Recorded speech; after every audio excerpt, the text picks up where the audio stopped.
Don't be misled by this old hat. Under this hat is a smart business mind. This little black girl named Venita shines shoes, but she is clever. She sets up her stall in front of the bank on purpose so her customers are rich white people. She doesn't care much about the small money from shining shoes. She works slowly so she can overhear the financial secrets white people talk about while they wait. After they leave, she writes it all down in a notebook. All she really wants is the valuable financial knowledge she learns from them. Since she was very young, she knew her dream was to become a banker. This is Texas in 1939, a place where black people face severe discrimination. Her father tells her sadly that her dream is impossible, but Venita's eyes show determination against all odds. 15 years later, grown-up Venita moves to Los Angeles with her husband Eric and their child. The racial discrimination here is not as bad as back home, so she decides to start her business here. The family of 3 lives in a rundown utility room of a relative's house. Still, Venita promises her husband they will move out soon. She starts working as a real estate agent and looks for houses for sale all over the city. Through careful observation, she sees that the black community in Los Angeles is overcrowded, while the white community still has many empty houses.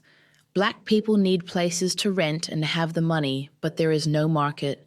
This is a big business opportunity for real estate deals and renting. She finds a white-owned apartment with weeds at the front door, clearly not in good condition. However, she sees the advantage of its location next to the black area. She goes to the owner and says, "You've only rented out half of the apartment, so why don't you sell it to me? I'll give you $30,000 now and another $5,000 when I rent out all the rooms." Although the owner likes her idea, he doesn't want to take risks. Venita understands, but before leaving, she notices the owner's calendar from a local bank manager. So she gets an idea, says goodbye to the owner, and goes straight to the bank to find the manager. The manager's secretary, who discriminates against black people, refuses to introduce her. She waits for hours at the bank door, and when the manager comes out, she stops him immediately. She says, "I know one of your VIP customers. The business I do will benefit him, and I hope you can approve a loan for me." But the bank manager rejects her without a second thought. That night, she gets a call from the owner who asks, "Did you use my name to try to get a loan?" She has no choice but to apologize. Unexpectedly, the owner doesn't blame her but admires her persistence. The owner decides to guarantee the loan for her, so she gets her first loan from the bank and buys the property. An old white lady just came home from shopping when she sees a black woman at her door. "What are you doing?" she asks sharply. The black woman answers calmly, "I'm renovating the apartment building." The old lady with a mean face says, "Workers like you should be careful." Venita responds, "Don't worry, this is my building and I will definitely take good care of it." Speechless, the old lady goes home angrily and calls the police. They tell Venita that an old lady reported her and ask if she pretended to be the owner. Unexpectedly, Venita shows a copy of the real estate certificate. She had foreseen trouble, so she was prepared. The police see that the house really belongs to her, so they leave. That night, Venita returns to the apartment building, and the old lady at the door tells her to get out because it's not the time for renovation. Venita still replies calmly, "I am not a renovation worker now. I am the owner."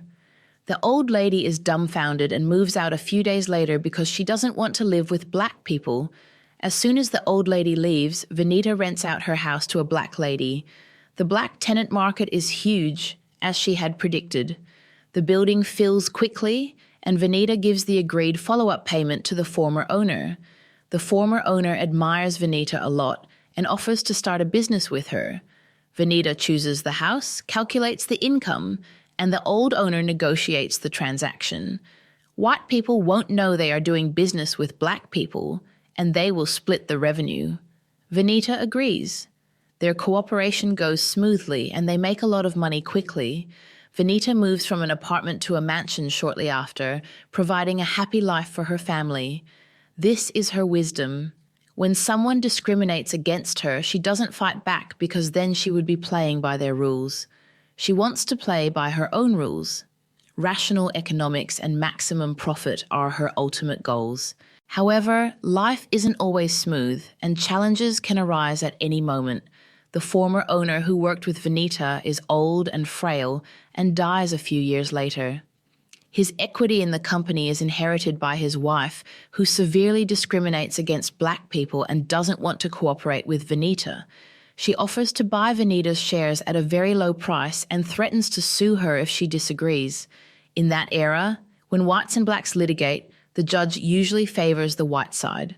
Venita is not willing to be treated unfairly, so she decides to go to court. But she needs someone to testify to prove her partnership with the old owner.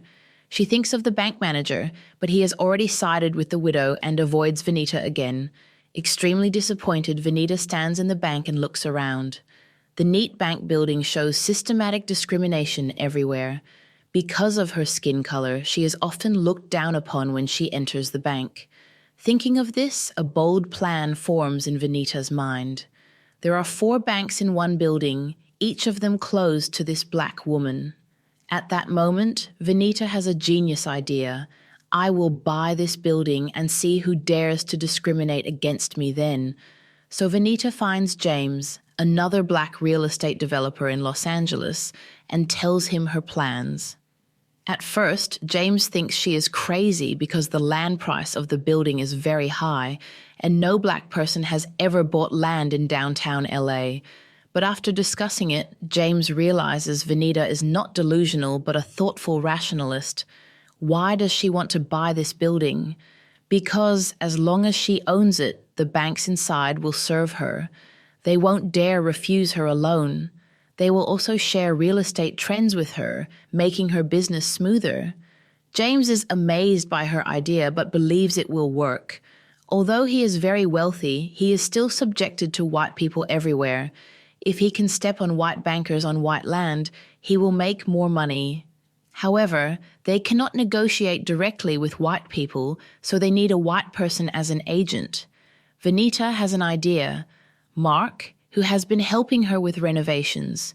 He is honest and ambitious, but inexperienced. So Venita and James train Mark comprehensively, teaching him golf, high-class manners, mathematical thinking, and real estate. Mark quickly becomes proficient at golf.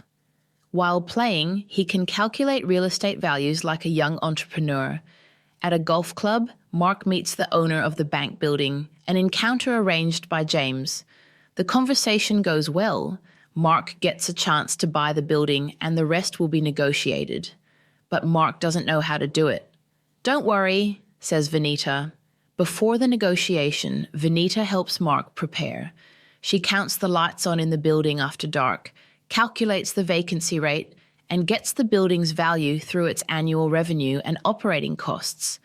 Venita prepares all the numbers and asks Mark to memorize them before meeting the owner.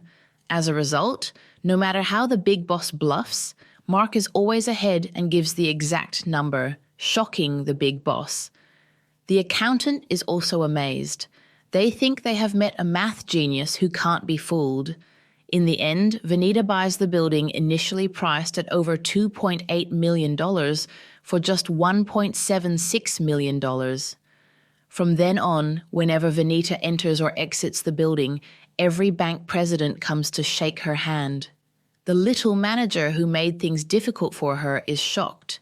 With the banking industry's support, Venita and James's real estate careers expand rapidly.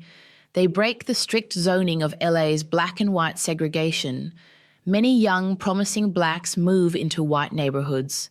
Soon after, they are even received by the vice president, recognizing their groundbreaking work against housing segregation. Several years later, in 1963, Venita takes her family back to Texas to visit her father, Brian. After dinner, Brian tells Venita he's proud of her achievements.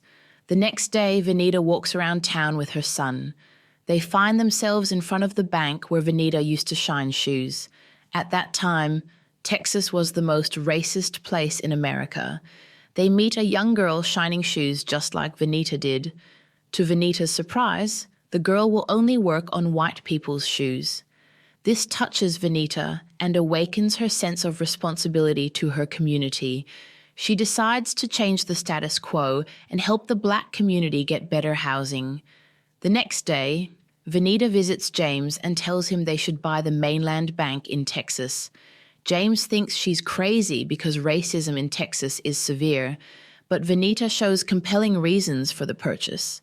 In the end, James agrees to help Venita out.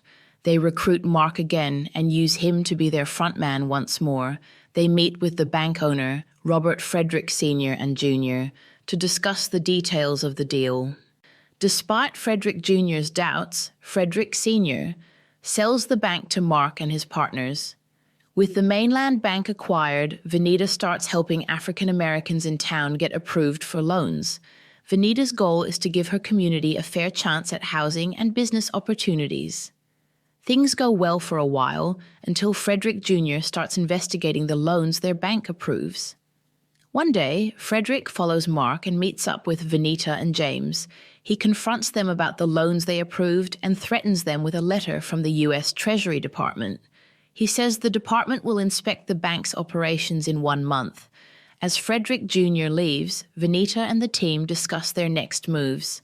During that time, Mark comes up with a suggestion. He proposes they buy another bank and transfer the problem loans from mainland to that bank. They discuss the purchase of the Bank of Marlon Moore, and Venita mentions the main problem is overseeing the operations of the bank. Mark suggests he be allowed to run the new bank. Venita feels uneasy about the idea, but eventually agrees, letting Eric keep an eye on Mark. In the end, Mark gets to run his bank just as he wanted. The next day, Mark meets up with a lawyer and starts signing loan contracts. Sometime later, Mark receives a call from Frederick Jr. about clients wanting to withdraw all their money from mainland. To make things worse, a federal bank examiner arrives at Marlon. To help Mark, Venita dresses up as a janitor to get close during the meeting. Unfortunately, it doesn't help since the examiner discovers critical problems with several loans. Venita can't believe the absurd loans were approved. Eventually, they learn it was Frederick Jr.'s doing all along. While rushing to run his bank, Mark skipped protocols and used a lawyer Frederick recommended. Through that, Frederick was able to sneak in problematic loans. Sometime later, Venita and James tell Mark the most logical move is to walk away from the Bank of Marlon. Unwilling to let his bank go, Mark acts without telling his partners. James learns about his move the next day and rushes to mainland bank with Venita. They confront Mark about the loans while Frederick watches with pride. Venita tells Mark to get their books, but it's too late. The federal bank examiners arrive to revoke mainland bank's license. As they leave, the FBI arrests Venita and James. Venita tries to stand her ground, but it's a futile struggle. Later, Venita and James meet with their lawyer. They learn their case got tangled in racial politics. Meanwhile, Mark talks with Senator McPherson about testifying against his partners in exchange for his freedom.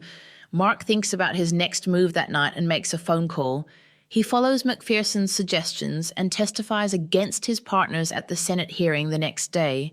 Later, Venita also meets McPherson and listens to his proposal.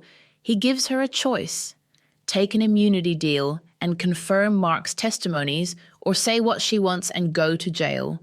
In the end, Venita decides to speak the words kept in her heart for years. She talks about racial discrimination in the country.